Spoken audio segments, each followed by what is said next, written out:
For the third straight year, Canada Soccer has picked Alphonso Davies as its Men's Player of the Year. The 22-year-old superstar led Canada to its first World Cup appearance in 36 years and scored the country's first ever goal at the tournament. The World Cup and the Winter Olympics were two of the biggest sporting spectacles this year, events that showcase athletic achievement while also shining the spotlight on issues host nations would prefer to keep private. And that's where we begin our countdown of the top news stories of 2022 with number 10 tonight, CTV's Heather Wright, on how politics, sport, and diplomacy mixed on a global scale. Boycott, boycott, Beijing Olympics! As the clock ticked down to the Beijing Olympics, calls to boycott the games grew louder. We are all under the oppressions of Chinese government. Genocide against the Uyghurs, atrocities in Tibet, violent crackdowns on free speech. We are extremely concerned by the repeated human rights violations by the Chinese government. Several countries, including Canada, announced a diplomatic boycott, a move met with disdain by Beijing. Their organizing committee spokesman said the concerns were made up, as he urged the world to instead focus on the spectacle of the Olympics. And for the third straight Olympics, Russian athletes were banned from competing under their country's flag, punishment for its state-sponsored doping program, not for its invasion of Ukraine, which happened just 4 days after the closing ceremony. It was also during this time that American basketball player Brittney Griner was detained in Moscow and charged with drug possession. Just not understand, Your Honor. In August, she was sentenced to 9 years in prison, a bargaining chip in the increasingly hostile relationship between Moscow and Washington. She's on the ground. Stop it. Earlier this month, the 32-year-old was released in a prisoner swap with notorious arms dealer Victor Bout, known as the Merchant of Death. Nobody's doing backflips over here about the fact that Mr. Bout is a free man.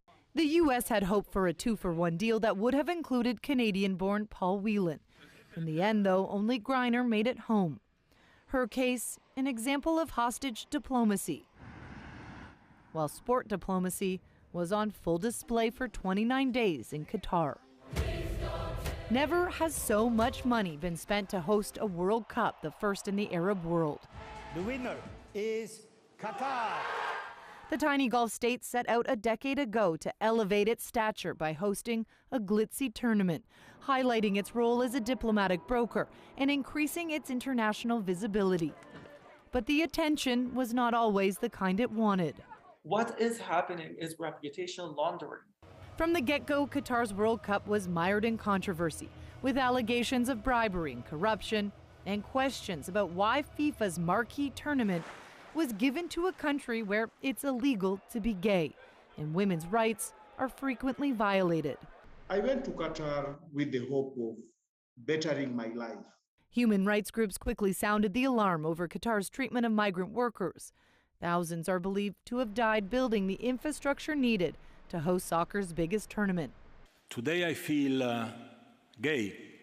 FIFA boss Gianni Infantino tried to address some of the criticism leveled against the host country the day before kickoff, in a speech widely panned as disrespectful and hypocritical. His promises of inclusion further undermined when at the last minute, FIFA threatened a yellow card to any captain wearing the One Love rainbow armband in support of LGBTQ2S+ rights. In their first match, Iran's soccer team brought politics directly to the pitch, refusing to sing their national anthem, a show of solidarity with protests back home. Some diplomacy was overt. Saudi Crown Prince Mohammed bin Salman sat with the Emir of Qatar at the opening ceremony, a sign of thawing tensions between the two neighbors. And while no major Western leader attended the opening ceremony, top officials from around the world streamed through Qatar over the course of the tournament. For the first time ever, there were direct flights from Tel Aviv to Doha, a demand made by FIFA. It's not a sign of normalizing relations, but perhaps it's a step. A heartbeat, and Messi! In the end, Qatar's World Cup might be remembered for the final, what many have called the greatest soccer match ever.